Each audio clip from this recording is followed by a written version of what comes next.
Assalamualaikum warahmatullahi wabarakatuh. Bagaimana kabar kalian hari ini? Semoga semuanya sehat ya. Pada video sebelumnya kita telah mempelajari tentang siklus menstruasi.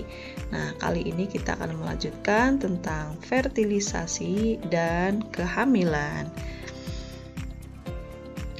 Teman-teman, pernahkah terfikir dalam benak kalian bagaimana kita berada di dunia ini? Kemudian pertanyaan berikutnya, berapa lama kita ada dalam kandungan?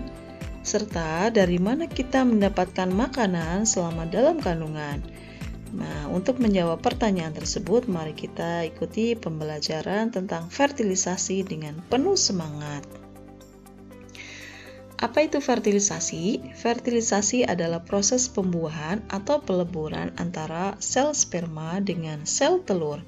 Nah, peristiwanya terjadi di dalam tuba Fallopi.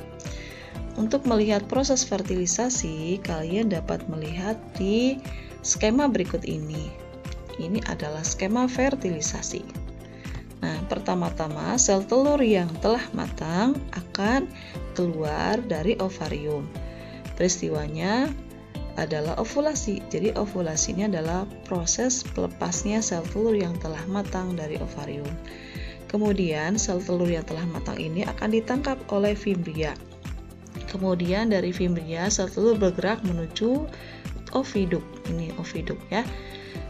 Sel telur ini akan menunggu adanya sel sperma. Nah, bila ada sel sperma masuk, maka akan bertemu dengan sel telur di sini. Terjadilah proses fertilisasi atau pembuahan. Hasil dari fertilisasi ini adalah zigot.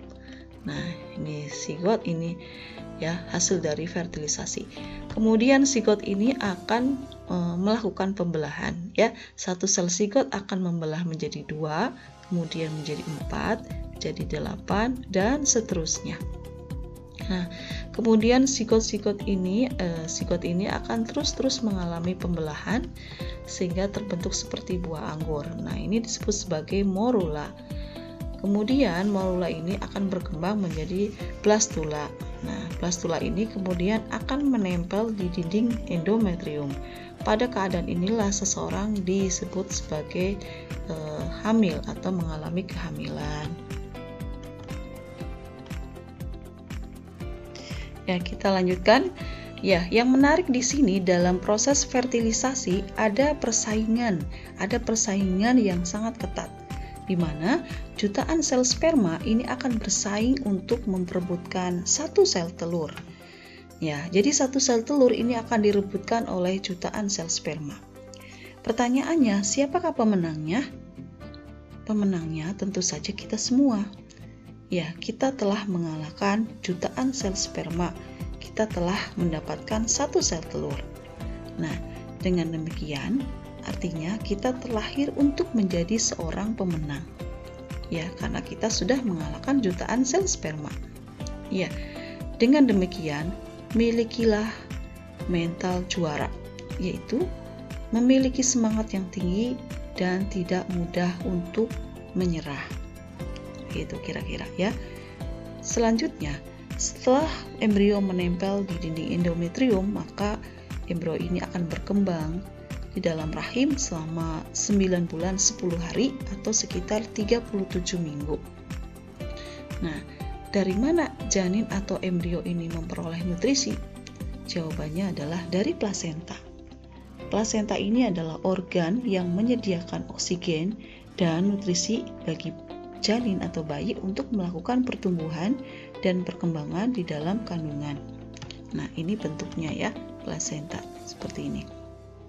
Nah, selain plasenta ya, janin juga memperoleh pelindung ya, ada membran-membran yang melindungi janin selain plasenta. Yang pertama ada korion ya. Korion ini adalah membran teluar yang melingkupi embrio yang nanti akan membentuk plasenta ya. Jadi plasenta ini terbentuk dari korion. Ya. Kemudian ada allantois. Allantois ini adalah membran yang membentuk tali pusar yang nantinya berfungsi untuk mengeluarkan sisa metabolisme seperti karbon dioksida dan urea. Kemudian membran yang lain ada Saccus vitellinus. Ini Saccus vitellinus yaitu membran yang berbentuk kantung yang nantinya berfungsi untuk tempat pembentukan sel-sel darah. Kemudian amnion. Amnion ini atau disebut sebagai cairan ketuban ini adalah fungsinya untuk melindungi janin dari guncangan. Jadi selama dalam kandungan janin ini mendapatkan nutrisi dan suplai oksigen.